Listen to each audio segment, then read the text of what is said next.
Yo, what's good everybody? Today's video is gonna cover the tanking for Rogue. Shout out to my boy Grimes, but first things first, if anyone is looking for a tailored, the best leveling guide ever called RestedXP, you can check it out right there. AK, the link will be in my pinned comment. The link will be there in the description. So it would mean a lot to me if you guys would just, check out the link.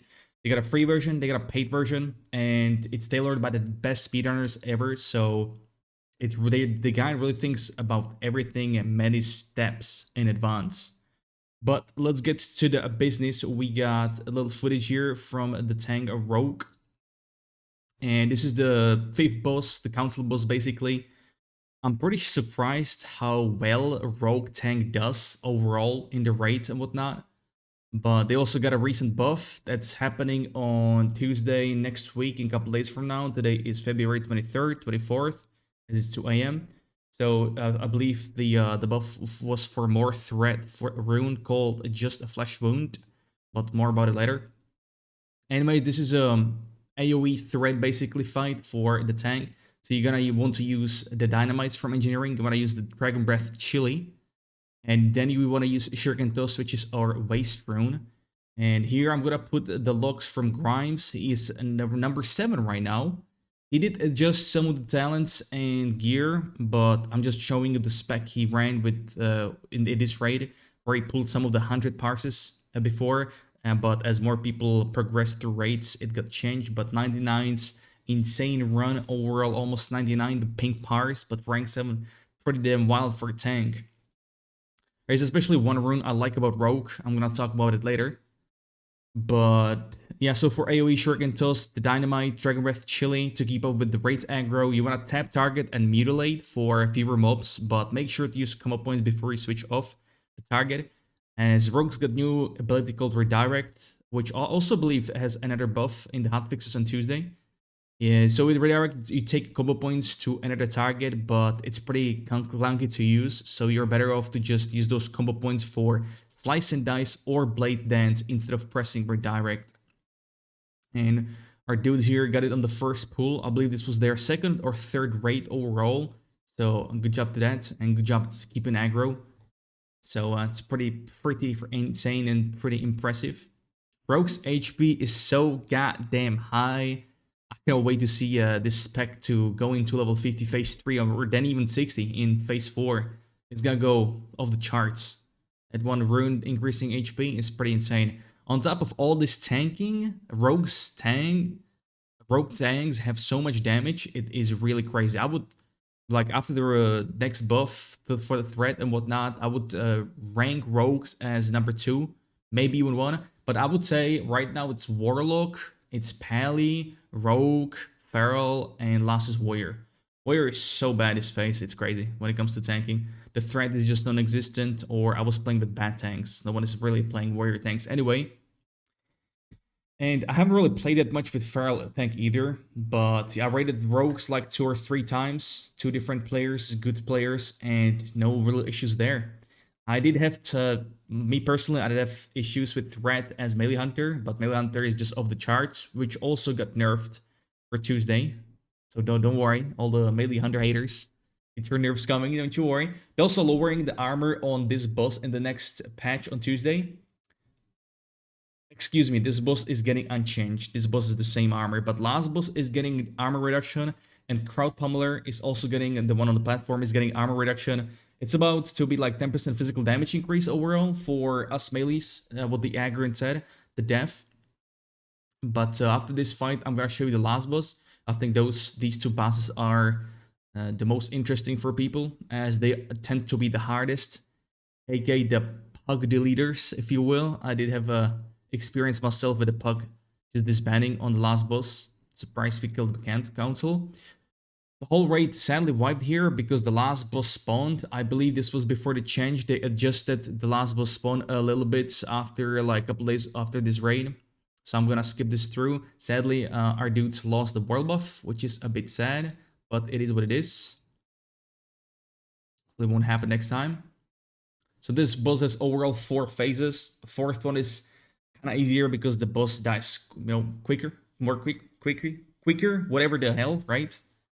And I would say this phase is very scary, as it does this little furnace, which basically follows the tank. You gotta run away from it. Or maybe even the second phase, the ice one, is the hardest, but yeah, this boss hits very hard. But with the amount of dodges and parries rogues have, it's pretty crazy. Yeah, this is the skill we want to run away with. But there are two runes that are very important must-have for, well, that enables basically rogue tank. Is the chest rune, just a flesh wound, and then blade dance. They both have insanely good synergy. I'm gonna talk about it in a second when we go over runes. And then of course the feat. My favorite rune, the feat rune, is called Rolling with the Punches. It increases your HP by up to 30% at 5 stacks, and it even goddamn heals you after parry and dodge. Well, you know what Blade Dance does? Increases your parry chance. It's just insane. And then if that's just a flesh wound, it reduces your physical damage by 20%. Crazy stuff. Crazy stuff. So this is just a little, showcase of the two hardest bosses from the raid. Gotta wait, especially with the gear, right? When people get gear and the fights are shorter, so it's gonna make things much smoother and easier. But yeah, overall, like, pretty crazy, pretty wild. I have yet to raid with the Warlock tank though, fully, like a full tank. Every time it was a Warlock tank, it was just an alt or something, an off spec, so not a fully dedicated one. But I believe it can pump. Especially like, yeah, it's kind of rough on this fight that everyone lost the world buff, the Gnome again, and probably even DMF. I think this was DMF week. I'm not too sure. But have to double check. By the way, let's go over the runes. How about that? So first thing we have is just a flesh wound. This one basically reduces your physical damage by 20% when Blade Dance is active. So besides that, it gives you 6% crit hit, which is crit immunity, critical hit. And then 100% more aggro on attacks and abilities. And it also gives you taunt. It converts feint into tease. So right there, that is absolute must-have. Next up, we do have our AoE for threat, which is called Shuriken Toss. That is the only and first AoE ability that rogues have. You know, just throw a shuriken, bounces to the next enemy at 25-yard range.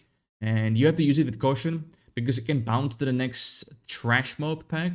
The range of the bounce is pretty large, so it is some AoE threat, but it's not enough. You need to use grenades and Dragon Breath Chili as consumables to make up for the threat, you know? And then another, cherry on top of the cake is Blade Dance, increases parry chance by 10%. With just a flesh wound, which is our chest rune, reduces melee damage taken by 20%, like I already mentioned, and you always should keep it active. Next up, we got Feat Rune, which is rolling with the punches. I also mentioned this one. Increased to HP by 30% at 5 stacks, and after parry and dodge also heals you for that amount. Very good, very important.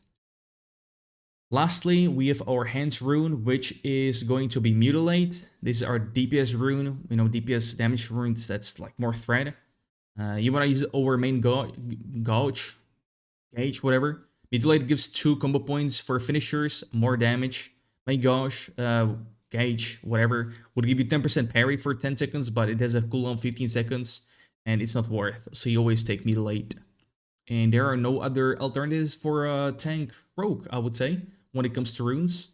Once again, shout out to Grimes for showing everything here. Now, we do have our gear here. So this is just BFD set headpiece. Twilight's Cowl, you should get also, if you have it, Artemis Cowl would be a bit better. Then we got the amulet from Reputation, Warsong, Silver Wing for Revered. Sorry, this is Honored. This is Honored, level 38. We got the shoulders from Uldaman from Revelosh. We do have the cloak from STV, great for tanking, extra armor and stamina, amazing. Placement breastplate is from Elite Quest in Badlands, pretty hard to do. You need a hunter to cut to Dragon Elites, well, one by one, but it is the best in slot.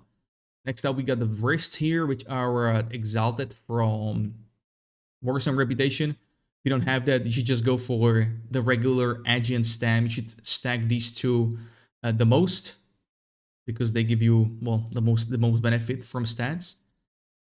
And they're as equally important because agility increases your armor, dodge chance, and damage. Stamina increases health pool, which is multiplied by buffs and your feat rune. Strength only gives attack power 1-to-1, nothing else, so do not pry out that stat. Basic green pieces is of the monkey, which is agility and stamina.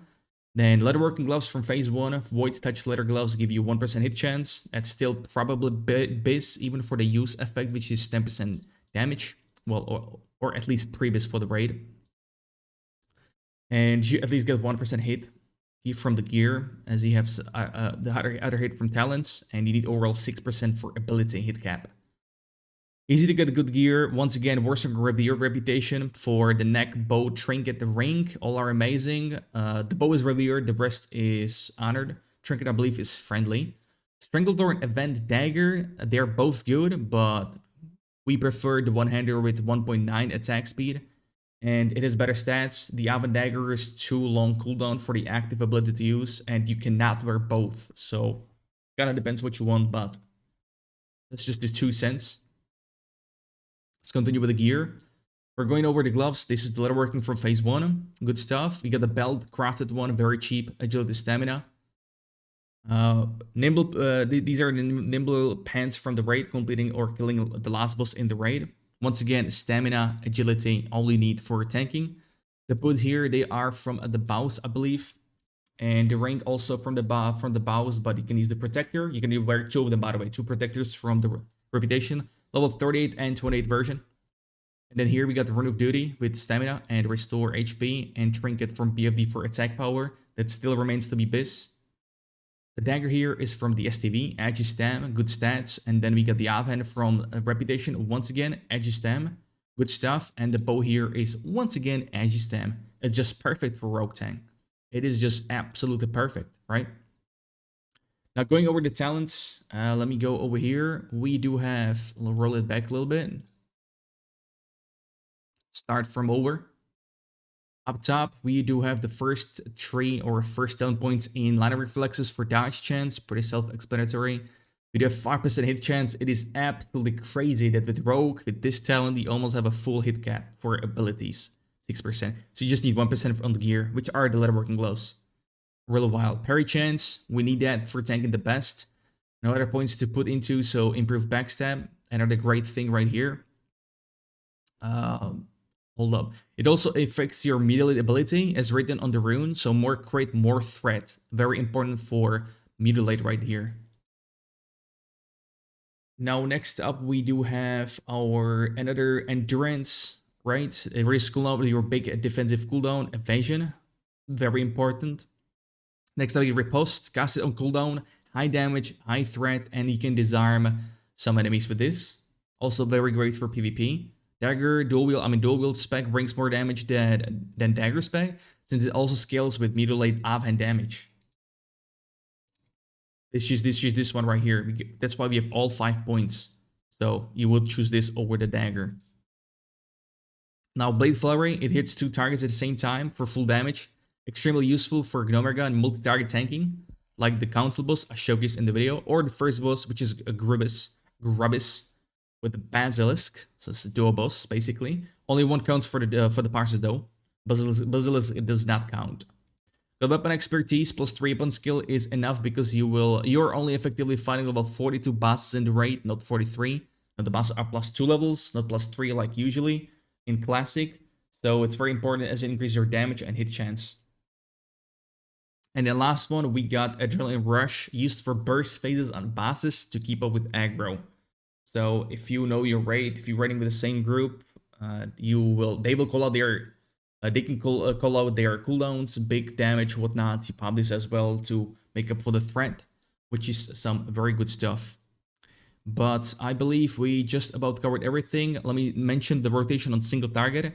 You want to start with Mutilate 2 times into Blade Dance and use Riposte on cooldown. Finish your priority is keep Blade Dance always active for that sweet physical damage reduction and parry.